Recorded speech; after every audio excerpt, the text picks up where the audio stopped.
But this is mixing a bunch of different genres together, although very, at first, unintentionally. So you have, mystery, you have the thriller. It's considered a military novel.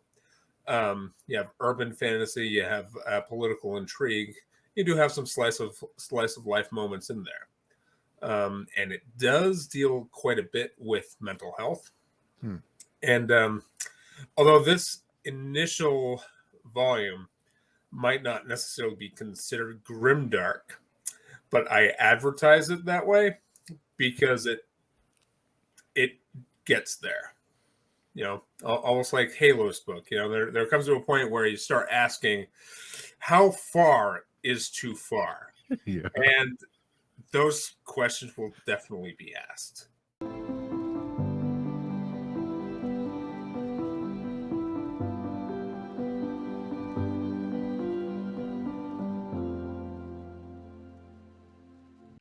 Hello, friends. My name is Steve, and I'm here today with author Armanis Ar-feinial. How was that? Sounds great. Awesome. Cheers. Cheers. I didn't bring a drink with me. I should have brought a drink. No, I feel left out. I'm sorry. I can't exactly fax liquid over. Yeah. Well, one of these days we can, right? Yeah, maybe. 3D printing is still possible. It is possible. So the first thing I wanted to ask you about was the people living inside your walls. So what can you tell us about that? You don't want to know. Okay. Yeah. No, there are gnomes inside the walls. They sing to me at night. Prevent me from sleeping. What do they sing to you? Usually the Phantom of the Opera. Oh, wow. Not too bad. Yeah, which is great. It's one of my favorite songs, but listening it to so many times, it's to sleep, it gets a little old. Do they ever ask for suggestions or requests, or they just sing that every night? They just sing that every night. I don't know who's in these walls. So it could be John Wayne Gacy for all I know. I don't know. It could be, yeah. You never know. Yeah. So you're the author of the Holy Grail War, and I wanted to ask you about that. What can you tell us about it? Do you want to see a utopian go dystopian real fast? Yes. That's pretty much what you're going to get with that. I don't really want to give away too much of it, but it is a very weird urban fantasy retelling of the Arthurian legend in a very, very vague way. Just about any of the reviews that you might find have almost all said the same thing. It's one of a kind. And one of the reasons for that is because it's filled with, it's a true genre bender. So, you might have you're mixing a fantasy with horror, or you're mixing fantasy with slice of life. And you generally understand what you're kind of getting into with that. But this is mixing a bunch of different genres together, although very, at first, unintentionally. So you have, mystery, you have the thriller. It's considered a military novel. You have urban fantasy, you have political intrigue. You do have some slice of life moments in there. And it does deal quite a bit with mental health. And although this initial volume might not necessarily be considered grimdark, but I advertise it that way because it gets there. Almost like Halo's book. There comes to a point where you start asking, how far is too far? Yeah. And those questions will definitely be asked. Oh, okay. So was genre bending or having multiple genres a concern for you to market the book? Was that ever, or did you just write the story you want to write? I wrote the story that I wanted to write, and it kind of just became what it was. And because of its genre bending, it is almost impossible to market. Because you can't really like if you call up a bookstore, you know, one of the first things they're gonna ask you is, you know, hey, what's the genre of the book? I don't know. I don't know. There's I would say there's, if I had to pick like one element above everything else, I would probably call it like a slice of life book, almost bordering literary. But there's definitely enough to go around to justify certain things. The initial draft, actually, I was planning on cutting out.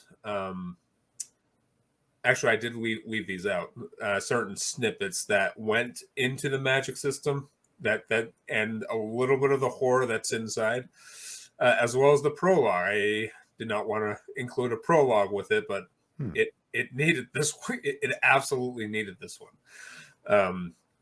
And so I was doing some of my own research on it, on marketing and whatnot. And apparently, people who write literary fiction don't like magic. So initially, this would have essentially just been like a standalone book, kind of just to start things off a little bit. But to get it into the magic settings, you know, if somebody was just strictly reading like a realistic book, and then going, oh, there's a second book, and then there's a bunch of magic and weird stuff in there that they weren't prepared for. It's like, yeah, this is not for me. So I went back to the drawing board, and what I ended up doing is adding those elements that were originally left out. That includes the prologue, which has a little bit of magic in it, and the magic, horror, and political intrigue elements to it, which is really what added to it, the genre not being clearly defined. So to not unintentionally alienate those particular readers, because those particular readers are very specific with what it is that they're reading. So like, even if I didn't include the magical elements, like the grimdark tones that will be included in the third novel, which I have already started writing, actually, they still wouldn't like it. It's like, oh, okay, all right. So I started with like what might have been like a poorly construed romance, which is not. And then now all of a sudden bombs are going off. Okay, I was not expecting this at all. So, yeah. But was there a reason you didn't want a prologue? Is there a certain reason why you? I think the initial reason was because there's a lot of slack with a lot of prologues being done poorly. And as a result, a lot of readers and agents did not like prologue. So that was one of the reasons why. So I was trying to write it to avoid it. So what makes a good prologue, or what makes a bad prologue? In my mind, a bad prologue is basically just the first chapter. Okay. So what comes to mind is, you haven't read the Aragon series by Christopher Paolini, have you? No, I haven't. Okay. All right. So it starts with a prologue. All right. You've got like two characters that show up later in the book, but it has nothing to do with the main character. It basically just sets some random like heist scene up, kind of like to start it off. But that's pretty much just like a chapter with an inciting incident that didn't involve the main character. So to me, that would be a bad prologue. I like prologues that will either set up a specific mystery, which mine does a little bit more than that, but it does do that, or sets up the expectation of what it is that you're getting into. Okay. So the Lord of the Rings was a very good prologue. The Wheel of Time, and each book has a prologue, but the first initial book had probably the best prologue, in my opinion. And of course, another author you and I both enjoy, Michael Fletcher, from Beyond Redemption. In my opinion, that's the best written prologue I've ever read, because that was very enticing. It's just a page, doesn't really tell you anything except for the fact that God created the world, everything was great. God went insane, and then there's the rest of it. Yeah. Yeah. How long should a prologue be? Is there a certain amount of pages that is ideal, or is there what's too long? I mean, I read the Wheel of Time, so I'll like read a chapter that's like 100 pages, which I have done. I would say if the word count can't be trimmed, Mm-hmm. that is as long as a prologue should be. Okay. So as long as it does what that prologue is designed to do, with as few words as needed, or to the particular style of the author, I'd say that that's just right. If you start just describing everything in incessant detail for a prologue, like what Robert Jordan has a tendency to do by taking like 3 pages to describe one freaking table, that's too long, because that's a prologue. You're not doing anything. You're not really doing anything more with the prologue. That's just that's basically just another chapter to me. So as long as the prologue does what it's designed to do, that's precisely how long it should be. And how many books do you plan to write in the series? Do you have the whole series planned out? No idea. Okay. No idea. So I have specific set plans, but not everything is 100% set in stone yet.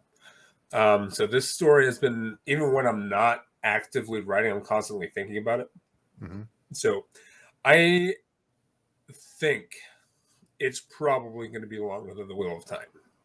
Oh, wow. So yeah, and it gets very, very depressing. Very depressing. Sounds like my kind of book. It sounds great. Yeah. My little cousin was reading the prologue the other day, and she's like, "This makes me sad." And that's just the prologue. The prologue makes you sad. Perfect. Yeah. Yeah. And one of the genres you described it as Grimdark, and everyone seems to have a different opinion on what Grimdark means. So what does Grimdark mean for you? So, first things first, we need to address the elephant in the room, which causes a lot of discourse with Grimdark, and that is Warhammer 40K, particularly the fan base. So, I'm sure you know, but for those of you who don't know, Grimdark was coined from the tabletop RPG Warhammer 40K. I have not played it because it is expensive to get into. I will stick to D&D. But basically, many fans of that game will not consider anything Grimdark unless it's Warhammer 40K. Like basically there's requirement for it. But the general consensus between readers and writers, outside the elephant in the room, is it has to have 3 characteristics, not one or the other. It has to have all 3. First one's obvious. Violence. Violence means grit. Means show me the blood on the walls. Let me hear the bones crack. Let me see the gurgling blood and the person dying in the treetop after he fell and broke his neck. Second is morally gray characters. Not necessarily good, not necessarily bad. They'll do good things for bad reasons. They'll do bad things for good reasons. And yeah, so you have that. The third one is dystopian. Now, with the dystopian element, I usually describe this in more detail because in a lot of science fiction readers who, when you think of dystopian, they're thinking of a kind of like a more or less like a utopian society with some bleak elements off to the side, which causes usually the rebellion that happens within the middle of those books. So for dystopian, it's basically the setting itself is bleak in some way. Now in 2, there is the physical setting that is bleak. In which case it's just a miserable place to live. We have those here in America. We have them all over the place. And then there's the social aspect of a dystopia, and that is like the people around you are not pleasant to deal with, and therefore like you hate them, and someone's bound to get stabbed. Anyway, almost sounds like real life when you really think about it. Yeah. But you know, like if you look at like Game of Thrones, it has both of that. Like if you go up towards the north, you have the setting. It's like very, very cold, despite it not being winter. And you know, it's just a general bleak setting, even though those probably have the most morally stable characters up there. And then you go down south where you're dealing with the Lannisters, and then that's, you know, that's a very comfortable place to live. But socially it's very bleak because you never know when the king decides to go and say, hey, we're gonna kill off all the orphans and the little children because of their power. So yeah, There's always that. yeah, Yeah. kill off the orphans.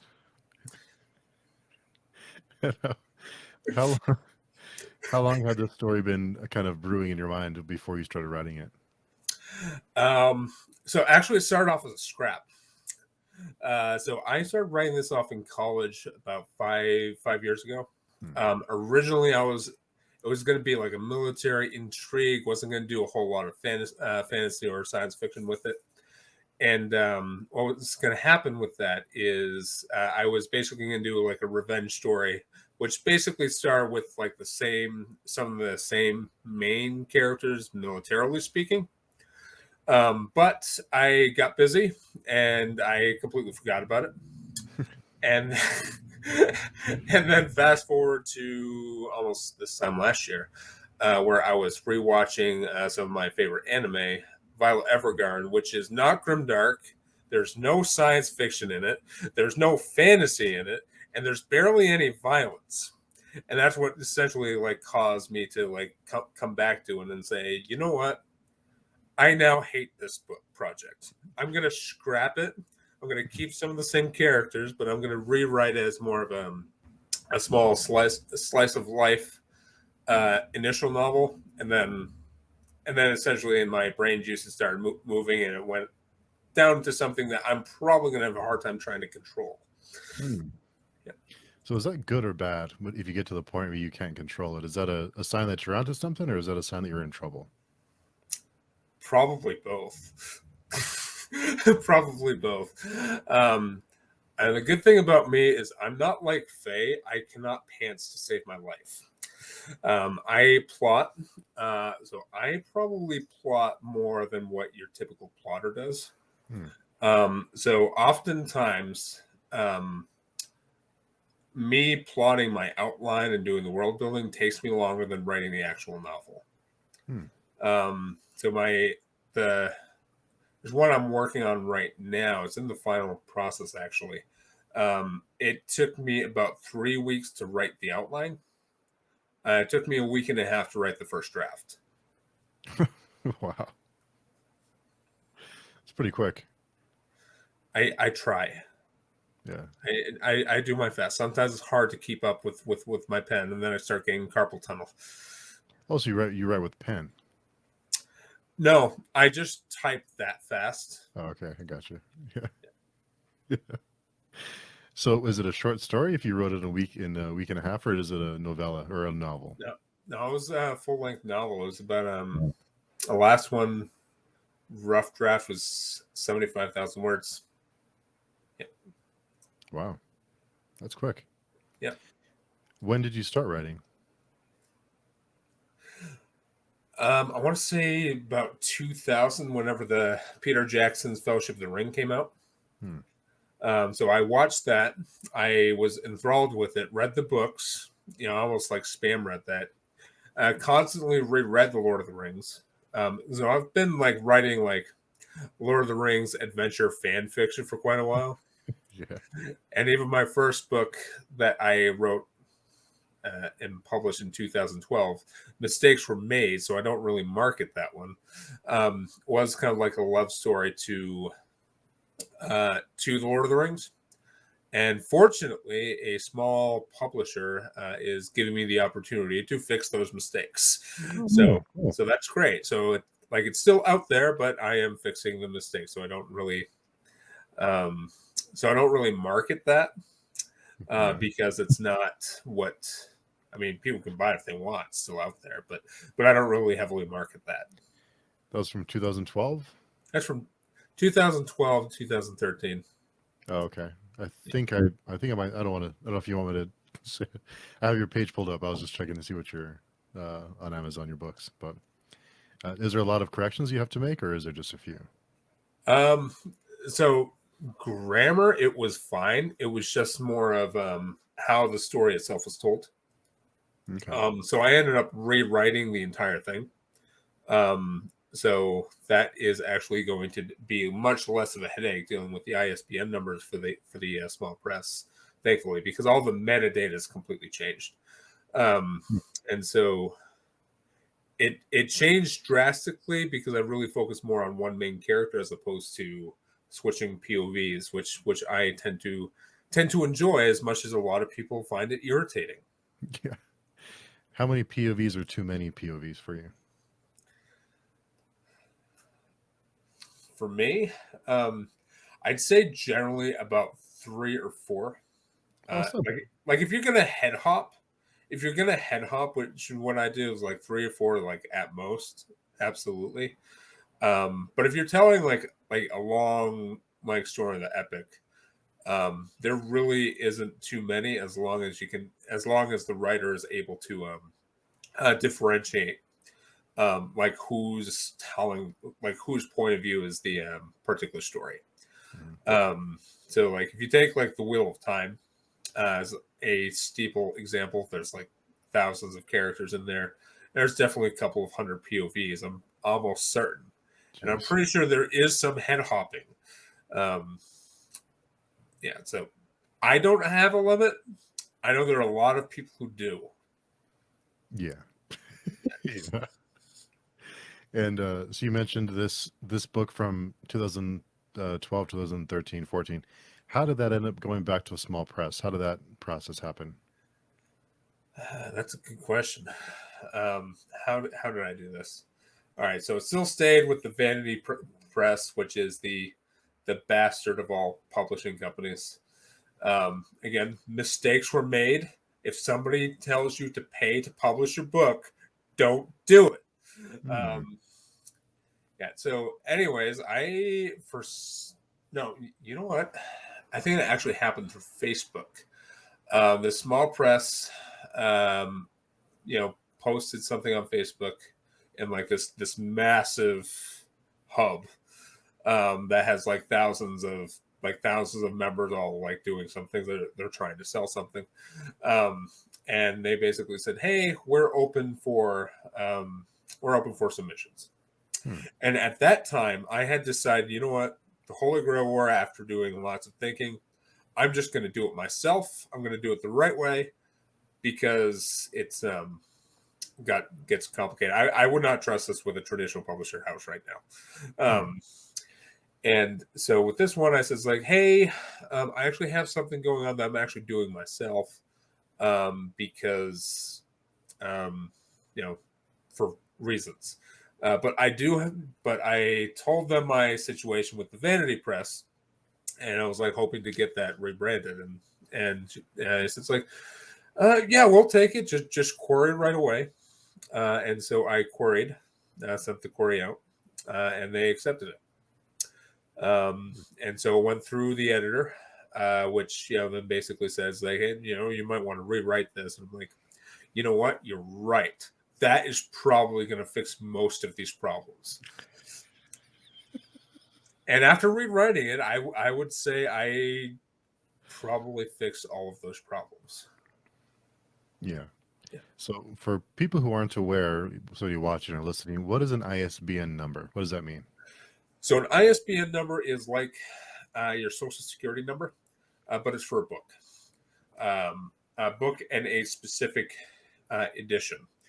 So if you take the Fellowship of the Ring, for example, Fellowship of the Ring has like I'm sure what a couple hundred different editions out there. Yeah. It's going to have one ISBN number per edition. Oh, okay. Per edition. So there's the 10th anniversary, the 25th anniversary. All those are going to have a separate ISBN number. Um, there's also ISBN numbers for different versions of the book. So paperback's going to have an ISBN number. Hardback's going to have an ISBN number. Ebook has to have an ISBN number unless you're using KDP.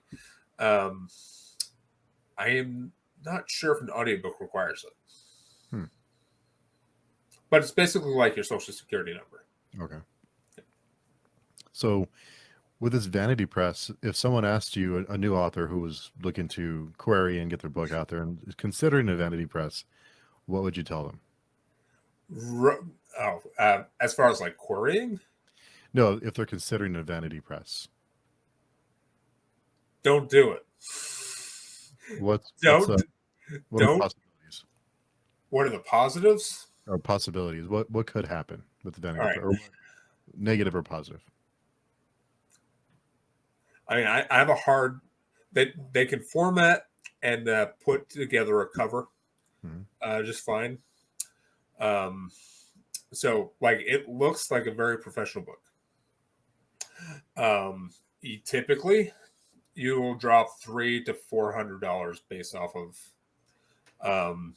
basically just submitting to them, and that's that. Now that I think about it, that basically takes care of the cover designer and the cover designer, the ISBN, and the formatting. But what they don't do is quality control. So if you're able to do the quality control yourself, that's great. You make it look like a good book. They use Ingram Spark, which is what I use. And what they'll typically do is they'll upload to Ingram Spark. Ingram Spark will do the printing, and they'll take care of the distribution. You have to pay for marketing, which I almost adamantly believe they either A, don't know how to do it, B, make it sound so much better than it actually is, and C, probably aren't doing it, despite the fact that you're paying separately for it. Because almost every single time I've asked them for reports, they have never provided any. So, Vanity Press, run. Query with, like, if you don't want to deal with the hassle of like the ISBN number, paying for the cover designer, paying for the editing, and you're having a hard time trying to query an agent, go for the small presses. They're much easier to deal with, and you can query them directly, as opposed to having to deal with a middleman. Oh, okay. So, what is the positive of self-publishing, or what would you recommend someone self-publish if that's their first book? You need to make sure that you have the mindset that you're running a business. You absolutely have to do that. So if you're self-publishing, you are doing everything. So you're writing the book, you are going to finance the editor, should you choose to use one. Or if you have connections and you can, kind of like trade things off, which is what some authors do. So like some have, like, some might have a friend who is also writing a book, but they are good with covers. So what might happen is that person A will go to the cover designer and say, "Hey, I need a cover design. Can you design my book? And I will edit your manuscript or do a basic line edit."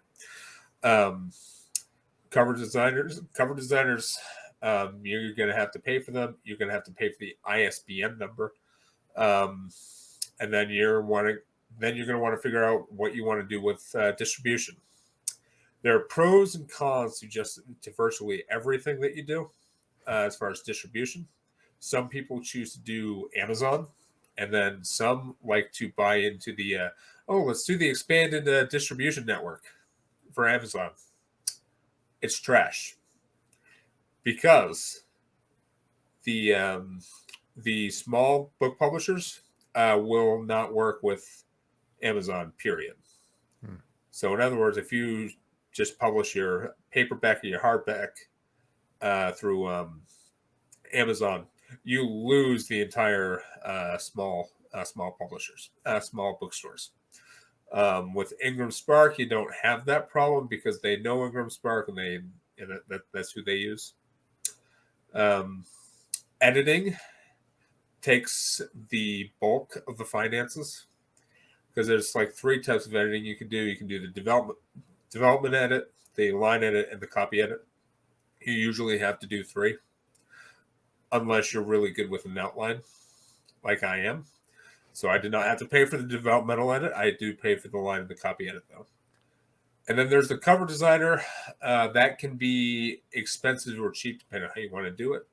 I do not recommend going through Fiverr. I use one guy called Jeff Brown Graphics. So if any of y'all are writing books and you want a good recommendation, there's one I highly recommend, but he is not cost effective.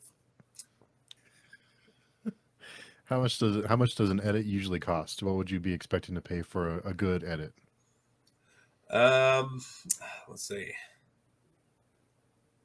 How much did this come out to? It's like 13. So I paid $2,600 for this particular one's line edit. And the other one I'm expecting is probably going to be about the same, like $1,400 for the copy edit. It's going to change depending on the word count, because that's how they charge. They charge by the word. So if you have $100,000 word manuscript, that's generally going to be about 2,000 USD, or depending on how it is that they're doing it. My editor is in England, so I'm actually paying a little bit more than what everybody else is because I have to deal with the conversion rate. Yeah. Isn't that great? Actually, it's probably better this way. Oh, really? Because, I'm for my particular book, because some of it does take place in England, so you do have like English and British characters.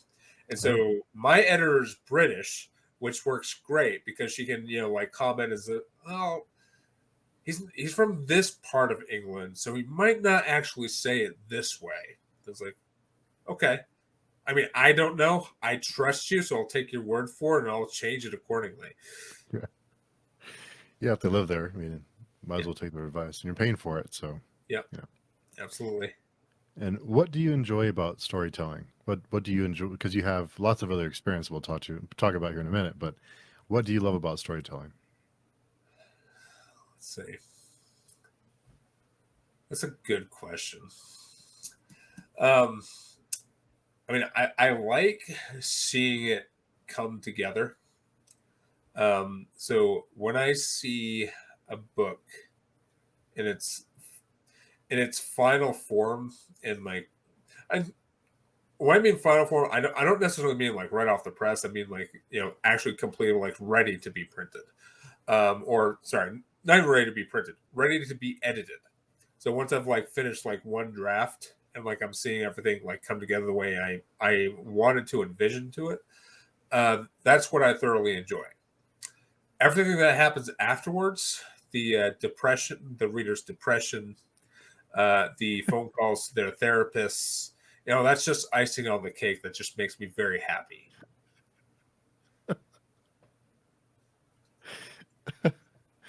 Have you gotten any so if you ever get feedback from a reader about it being too dark or too violent, or give them, kind of ruin their day, what is your reaction to that? Well, unfortunately, that hasn't happened yet. So let's see.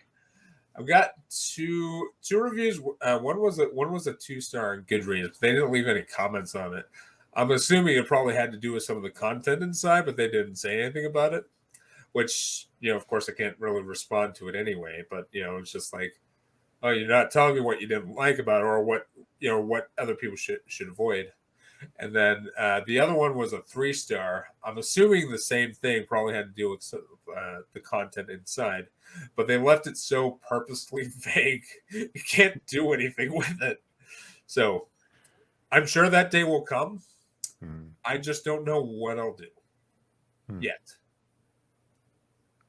And so what is your, so I think everyone has a different way of tracking their world that they're building. How do you track the world that you build, or what are your thoughts on world building in general? That's a good question, because most of the world building is actually up here.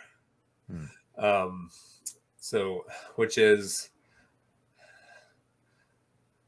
probably a bad thing. So I definitely have to keep certain things off to the side, and I do have to document things elsewhere in a Word document. So there's like a lot of different things that allows me certain freedoms. So I think one of the reasons why I haven't done extensive like strictly world building is to allow myself some freedom with what to do with certain things. The only thing that I would say is absolutely firm and kind of like set in stone is the lore that I will be using to tell parts of the rest of the story. I can say with a lot of confidence that this is going to be a story that most people would have really couldn't compare a whole lot to. And as far as like subverting expectations, all the way. Now, you think you know what's going to happen? I'm almost positive you won't. So when you say it's not what most readers would expect, or it subverts expectations, does that make it harder to market? I don't know, because I don't think there's been a book that was just like set out to subvert everyone's expectations. And the additional thing is like with the lore itself, it's very very unusual, because I've changed a significant amount of things from the Arthurian legend. So even from the Arthurian perspective, it's certain things are going to kind of like mix and match a little bit, but they're not going to be doing or performing the same role that they were doing in the original tale. Okay, so speaking of characters and character arcs, what are your favorite character arcs? In what context? Any context, the ones that stand out most to you, that have been influential for you. Let's see. I want to say, as far as anime goes, I would definitely say the Eren Yeager arc definitely stuck out to me quite a bit. You basically have this orphan which again, this is done by a guy who also subverted all expectations.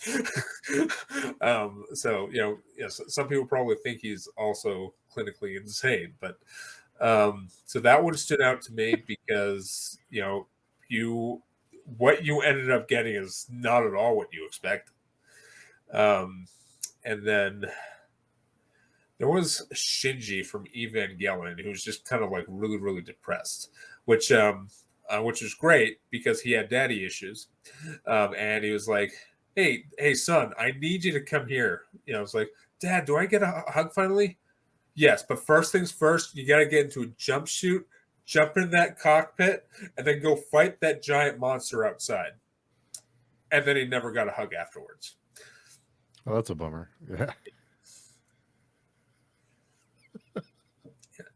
I can see now why you have a dark book judging and just your favorite character arcs. Yeah, depression all the way. It's great. Yeah. What are some of your favorite underappreciated either books or authors? Mike Fletcher is very underappreciated. I'm sure like some of the bigger booktubers might not have discovered him yet. So like when I started reading, I was under the impression that he was one of the bigger names out there, and apparently it's just really in the Grimdark community that he's that. So like most people haven't discovered him. So I think he's widely underappreciated, and he definitely doesn't get enough as funny as he is. He definitely doesn't get enough love from a lot of readers. But I personally, I think he should do a Joe Abercrombie, and like just post videos of himself like reading his 1-star reviews. That would be hilarious.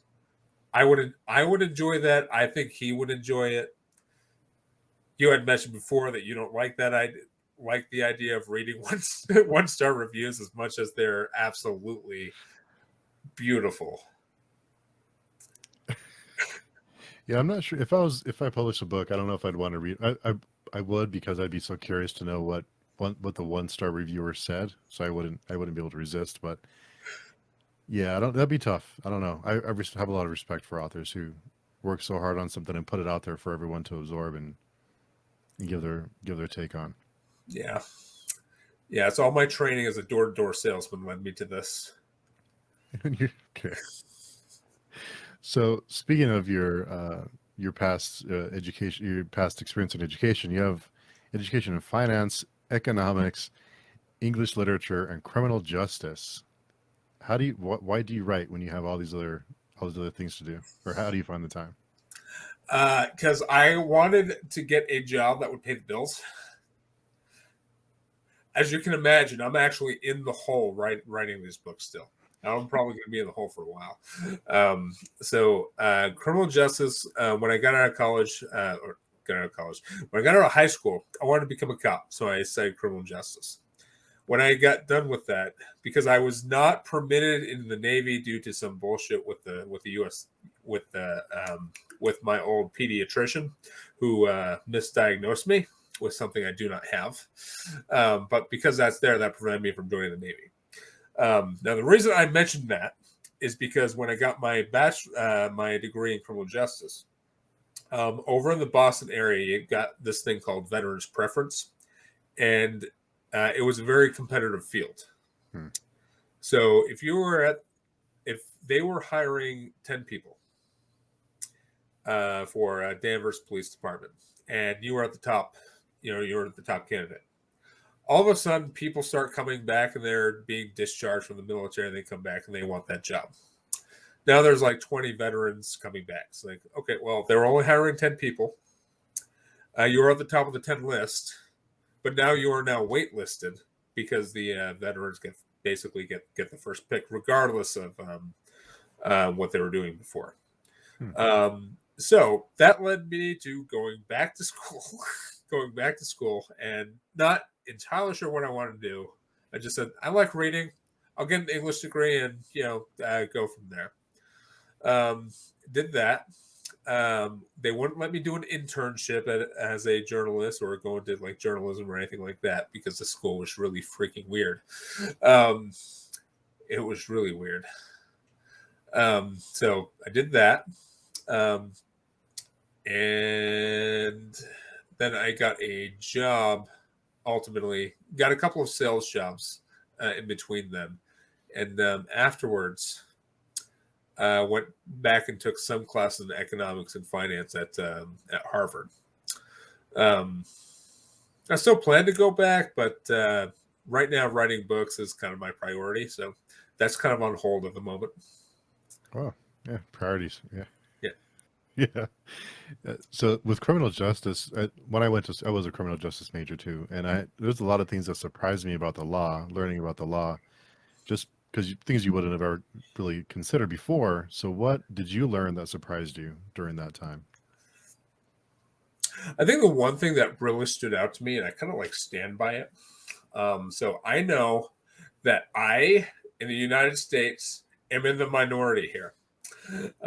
So back when I was studying, the United States had a recidivism rate of 67%.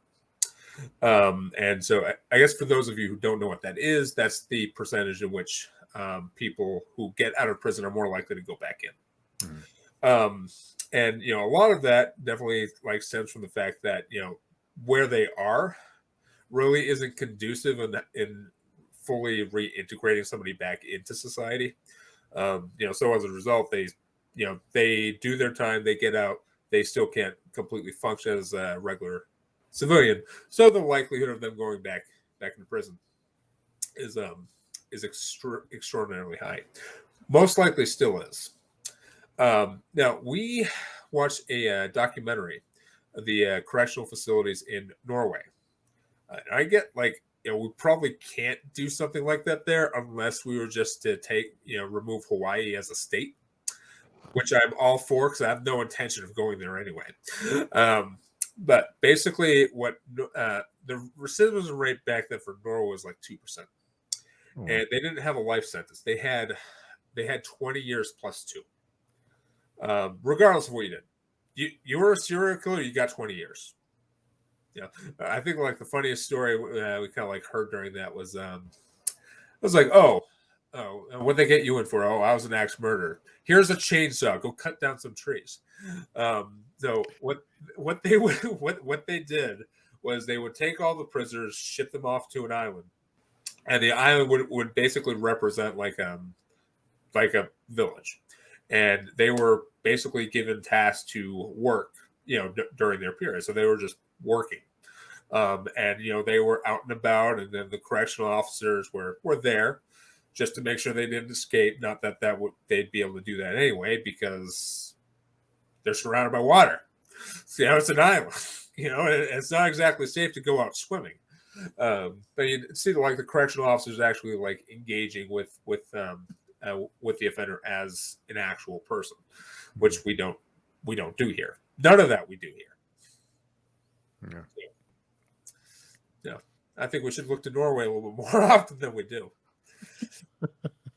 And again, it would require us removing one of the states, state of Hawaii. So, if Hawaii wants to take one for the team, that'd be great. I've never been, but I hear it's beautiful and small, and they like spam. So, what are you gonna do? Yeah, we can do without spam. Yeah. Well, they seem to like it, but it looks beautiful. It looks like a beautiful place. And how has your previous education influenced your writing or your storytelling? English more so than anything else. So with me constantly reading, I didn't really read science fiction or fantasy while I was there. It was always literature, or just like classic literature. So I generally have taken some snippets from like Ernest Hemingway and incorporating that within the prose of my writing. I'm generally very, I wouldn't say simplistic, but I generally try to stay to the point, unless somebody's just going off on a tangent on something, which does happen. I would say some of my knowledge in finance does make it in there, because some of the characters you follow in the Holy Grail War are, they're in stock, so they need to know this stuff, and some of them bounce ideas off of each other. So if you kind of want a basic idea of kind of how stocks sort of work, but you don't want to get go to school to do it, I describe a little bit, but don't take it as financial advice. So with your education, do you get a lot of friends and family asking you for financial advice? No, thankfully. No. Oh wow, no. Lucky. No. I am very good with budgeting, so hence why I'm able to do all of this on such a limited budget. So and like managing, I'm effective with time management, budgeting my money, which attributed to I took classes all the way up towards getting my master's degree in finance, and I never took out a loan. Didn't have financial support from my family, and I am still debt free. That's probably one of my proudest achievements. How did you manage that? Is there a secret recipe you won't? Yeah. All right. So what you do? All right. Your friends, you cut them off from your life entirely, permanently. This magical thing called sleep. You don't need any of that. Okay. All you need is a full-time job, as a waiter, and then go to school. You don't need any friends. You don't need a social life or food. No, or anything else. No, you don't need a social life. Okay. So that was your strategy, and you did that all through college? Yep. All through college. No friends. Actually, that's not entirely true. You might find this funny. So when I was studying criminal justice, yeah, like same thing, was not going to be making any friends. That was my goal. Do not make friends at college. It's a waste of time. So I was out in the cafeteria doing my homework, and some guy from one of my other classes comes in, and he decides that he wants to be friends with me. His name was Steve. Okay. Damn it, Steve. Gotta watch one thing I didn't want, and he provided it. The nerve. I know. Damn, so Steve. Did he take you? Did he knock you off your track for a little while? I lost more sleep. So yes. Those damn Steves, you have to watch out for them. Yeah, it's stupid Steves. Yeah, they're no good. None of them. Just be careful. Yeah, none of them. Yeah. So I think we've talked about this before, but I know you're a fan of anime and manga. I believe both, right? I do anime more. I like some manga, and I also like light novels, which is also, I guess, really specific to Japan. Like a light novel is it's like a short novel, but it does have pictures with it, I guess, for exposition. So I read one recently called 86, which is really good. It was very similar to mine in a lot of ways. But not, obviously not entirely. So yeah, I dabble in like those three mediums most. So for someone like me, I think you have a good idea about my kind of the entertainment I enjoy. Where would you recommend I start with the anime? Attack on Titan. Attack on Titan's great. For horror, Shiki was actually really good. That was a really weird vampire one. You might. It's really old, so you might be able to find it on YouTube. But basically, the whole premise is vampires invade this small town out in the middle of nowhere, and they just want to make their own colony there and call it a day. And a doctor says, no, I cannot have this. A doctor says no. A doctor says no. Okay. I won't tell you anymore, but yeah, don't tell me. I won't tell you anymore, but that was great. Yeah, I like that one. So based on what I understand your preferences are, those two. Okay. I think you've recommended Attack on Titan before. Just haven't gotten to it yet, but I'll get to it. Yeah, it's really great. It's definitely my favorite. And I'm always curious to ask different authors if they listen to music when they write, because everyone has a different opinion on that. Do you listen to music, or do you like it nice and quiet? I can write during both. I prefer to have some kind of music playing, especially if it's a particular dramatic scene. There's actually a reflection at the end of the Holy Grail War that actually talks a little bit about that, with me writing one particular chapter specifically. Basically, to touch base on that, I'm not really giving anything away. I was writing it late at night, was ready for like 6 hours at the time. And I said, all right, I know where I'm going to go next. All right, I am going to put this off, take a shower, go to bed, and whatnot. So anyway, I was playing the same depressing Naruto music while I was taking my shower. And then I dictated the rest of that chapter. It's like, yeah, no, I've got to turn my computer back on. I've got to hop out of the shower right now because I will lose this. And that's exactly what I did. I hopped out of the shower, turned my computer back on, and I finished the chapter. How much longer did you have to finish the chapter? Was it a long time? I think it was like 2 or 3 full pages. Oh, it's not too bad then. Yeah. When you have those spur of the moment ideas, do you write them down, or do you just keep them in your memory?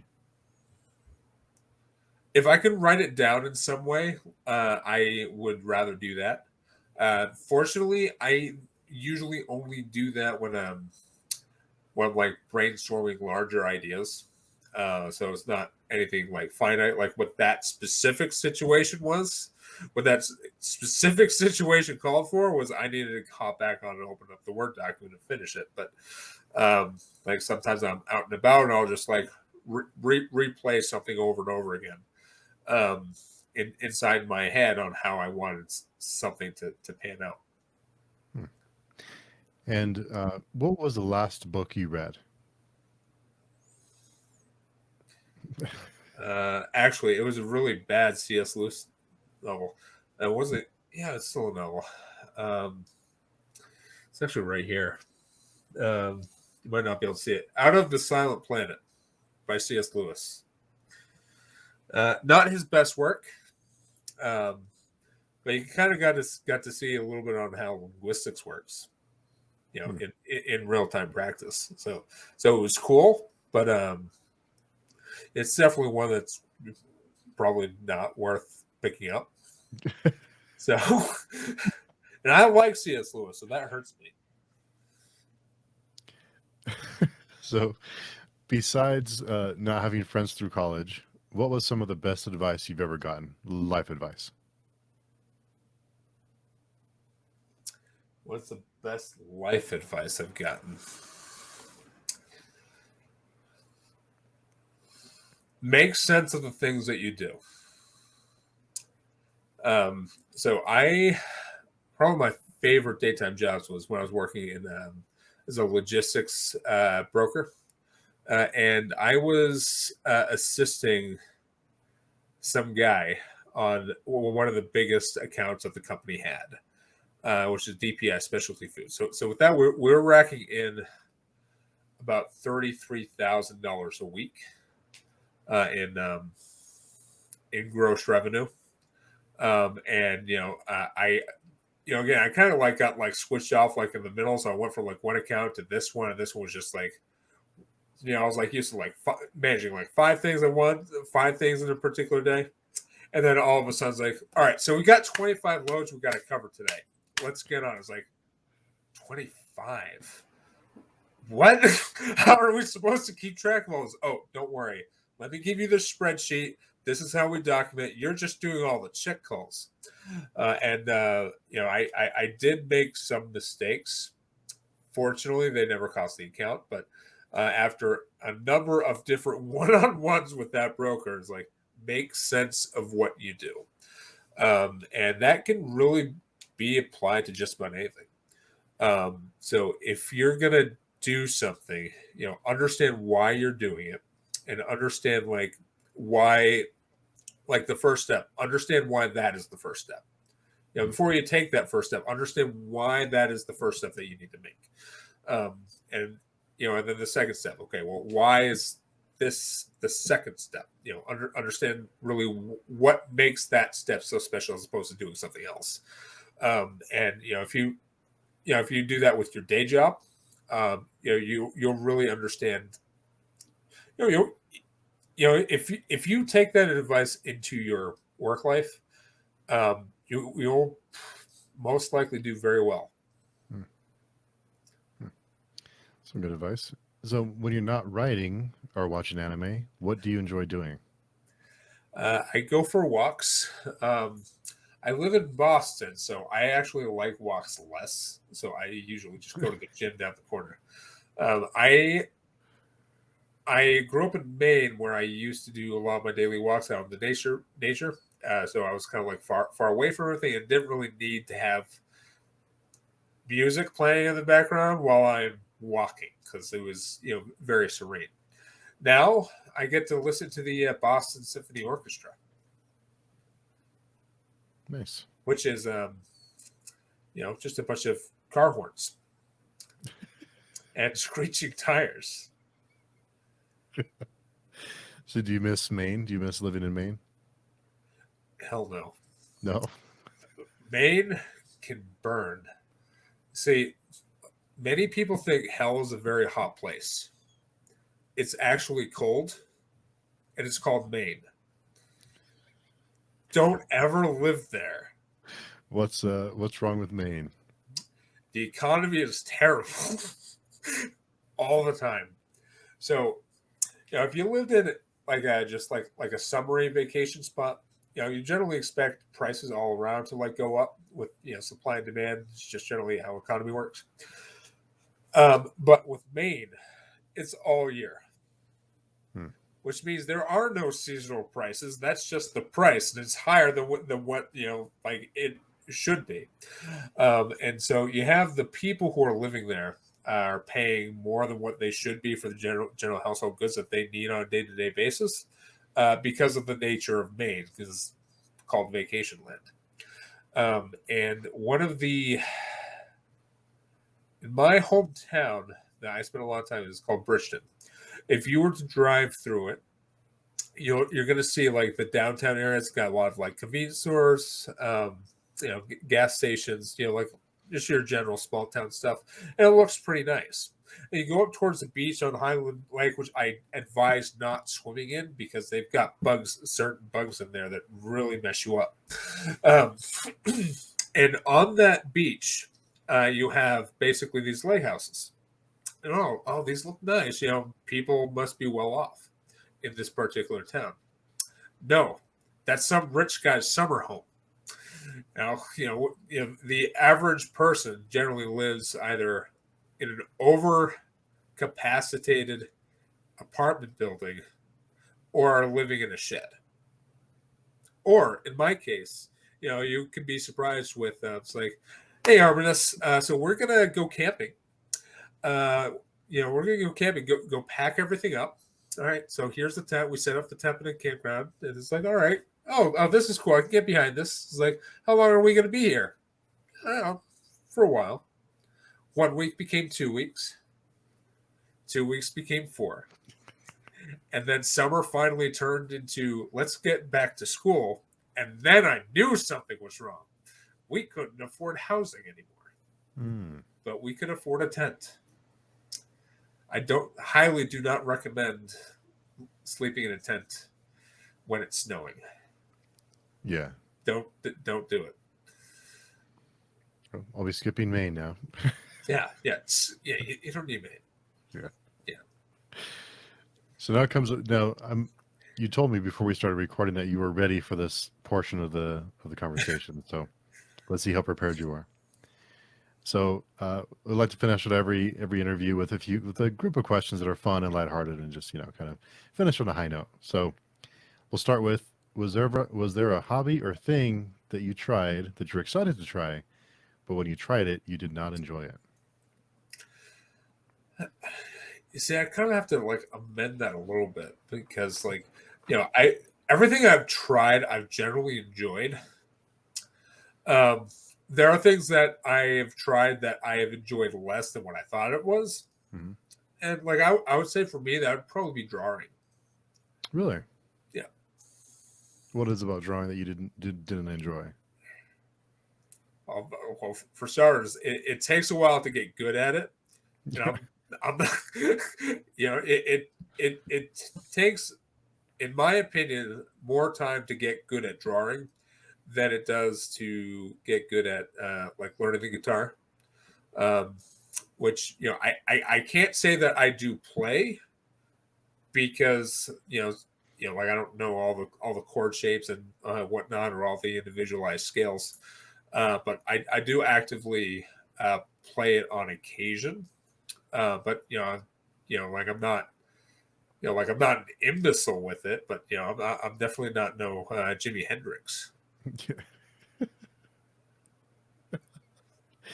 The next one is, do you have a favorite family recipe?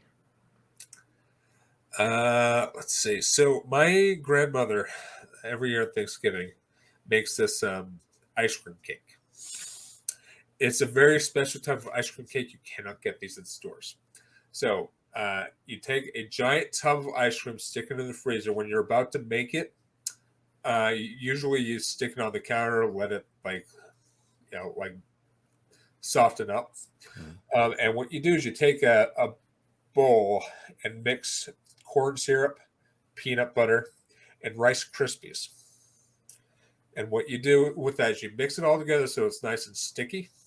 And then you basically make like a bowl that's going to be like the crust of the cake. And then you put ice cream, like the softened ice cream, into the center of the cake. And then you put it back in the freezer until it's ready to serve. Wow. That sounds really good. It is amazing. In fact, like all the adults are always the first ones to get it because it goes so fast. We have like this is like only on Thanksgiving. So we have like a whole smorgasbord of desserts that we have because we have a huge family.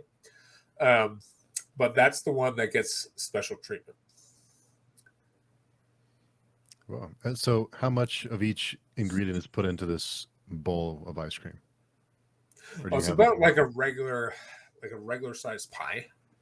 Okay. I don't know the exact ingredients, but if you want, I can find it for you. Now I have to try it. So yeah, if you get them, let me know, because I know I have to try it, even though I don't eat sugar very often. I have to give it a shot now. So the next one is, if the zombie apocalypse happened today, what would be your weapon of choice? Halberd or a spear.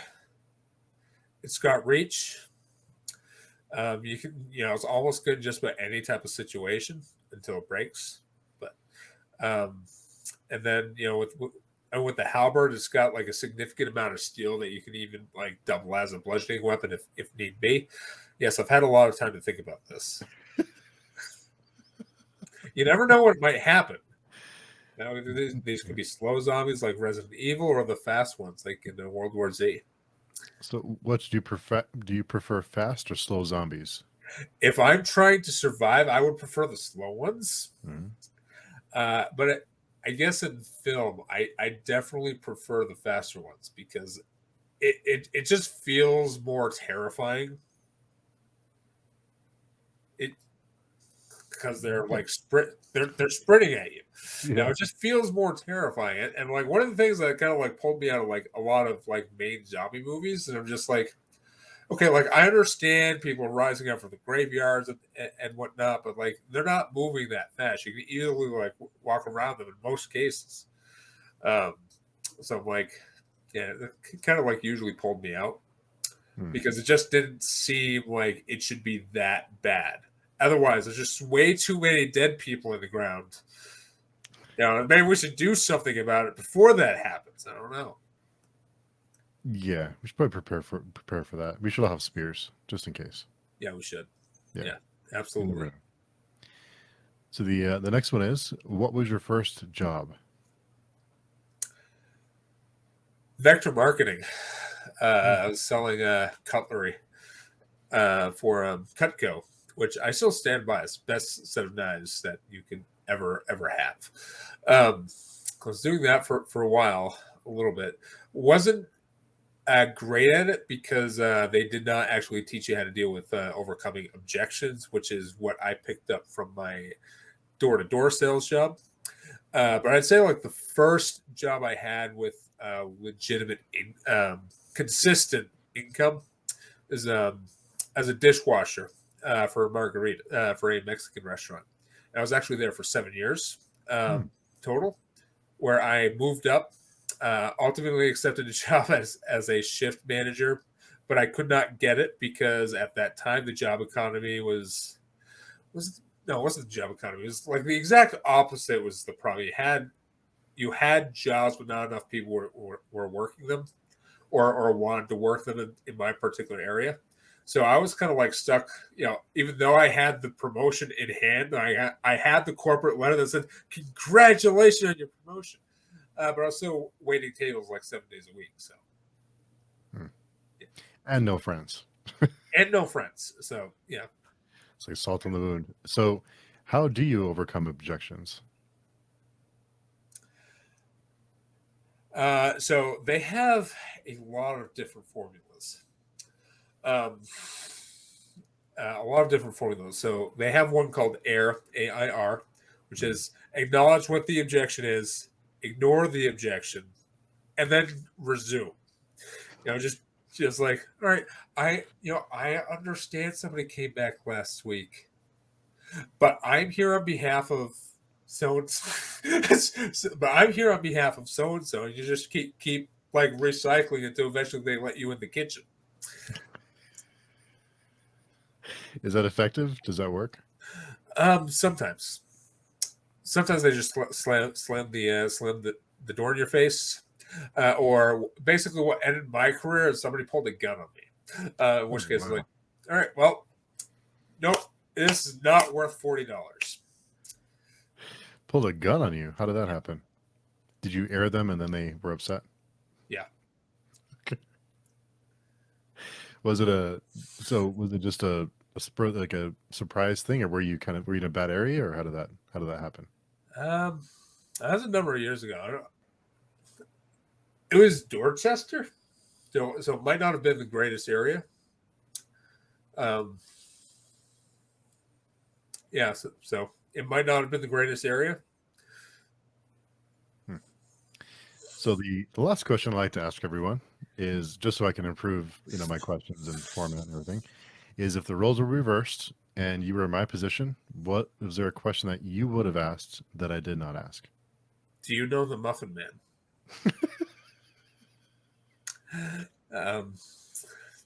No, there's always this one that I don't think anybody's ever brought up. Is what do you think is the future for publishing? And so that's something that's even right now is significantly changing. So in traditional publishing, you have like the gatekeepers, the agents, and then the editors, and they're kind of like leaving the industry in droves for a wide variety of reasons. Which of course is going to force the traditional publishers to really rethink about their business model and what it is that they're doing. Supposedly, it's because when somebody leaves, they don't hire a replacement right away. And so, like, the editors get stuck with a whole bunch of work that they shouldn't be doing because that's not in their job description, but it's something that they have to do because that frees up things that they're supposed to be doing. So there's that. Amazon is still like a big hitter for the self-publishers, self-publishing who aren't going into the indie press. And there was a recent acquisition from Draft to Digital and another company. I can't think of the name of it. But they were two heavy hitters also. They're small in comparison, but basically they're joining forces basically just to punch Amazon in the face. And so that's probably going to take like 1 or 2 years for that to fully function. But I imagine a lot of self-publishing is probably going to end up moving towards Draft to Digital. So what is that? What would that look like? What is Draft to Digital? Draft to Digital, it's another distributor that would also end up using Ingram Spark for their hard copies, if I understood that correctly. But most of what they do is distribution for electronic books. So that's basically your Kindle, your Nook, any other device that you use. You may use to to purchase electronic books, because essentially Amazon almost has a monopoly on that. And so I kind of foresee that probably going away with the Draft to Digital. I mean, Amazon's not going to go away completely for that, but I think a significant amount of it's going to be siphoned off to Draft to Digital. So you think that'll take another year or so to really gain traction? So they already have a ton of books already, but I think once they have fully combined forces, it's going to allow other self-publishers to go that route, as opposed to just strictly to Amazon. So you said that it's almost like a punch to Amazon. Is it a hopeless thing, or is it futile, or you think it can actually do some damage? I think it's going to do. I think it will be significant. I will probably be going that route once it's finalized. Oh, wow. Nice. So I want to thank you for coming by, for accepting the invitation, and everyone should go out and get depressed and buy the Holy Grail War. Get depressed. I am not responsible for your copays. Yeah. So we've lost everyone who's from Hawaii or from Maine, but anyone else who wants to contribute, where's a good place to find you? Honestly, Twitter's the best place at sarcastic sarcastic underscore elf. I generally try to stay as sarcastic as humanly possible. That's really where I am the most active. Like I have Facebook, I barely use it. Like I'm sure you're still feeling very dirty of like even considering having one. I'm not sure if you still use it or not, but I don't. Yeah. I'm really only on Twitter. I mean, I'm on Goodreads too, but again, I barely use it. Cool. Yeah, I'll leave all those links down below for anyone from anyone not from Maine or Hawaii to find you. But thanks again for coming by and for taking the time to chat. I always appreciate it. You are very welcome, and thank you for dealing with my random weirdness. I'm used to it, so no worries there. Thanks, everybody. Thank you. Bye.